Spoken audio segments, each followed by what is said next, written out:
ஒரு கேங் வெறும் தோட்டக்கலை கம்பெனி வைத்து $70 மில்லியன் திருடியது தெரியுமா? 2009ஆம் ஆண்டு பிரேசிலின் ஃபோர்டலேசா நகரில் ஒரு குழு ஒரு வீட்டை வாடகைக்கு எடுத்தது. சரியாக பிரேசில் மத்திய வங்கிக்கு அருகே. அவர்கள் கிரீன் நேச்சர் லேண்ட்ஸ்கேப்பிங் என்ற போலி கம்பெனி திறந்தார்கள். ஊழியர்கள் இருந்தார்கள். வேலை நடந்தது. எல்லாம் சாதாரணமாக தெரிந்தது. ஆனால் உள்ளே வேறொரு வேலை நடந்தது.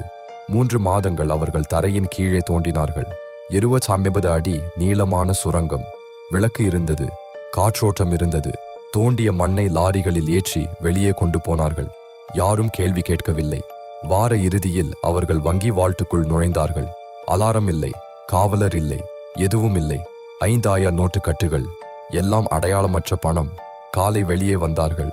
யாரும் பார்க்கவில்லை. பிறகு விசாரணை தொடங்கியது. சிலர் பிடிபட்டார்கள். ஆனால் பெரும்பாலான பணம் இன்று வரை காணவில்லை. உலகின் மிகவும் திட்டமிட்ட கொள்ளை இப்படித்தான் முடிந்தது. முழுமையாக இல்லாமல்.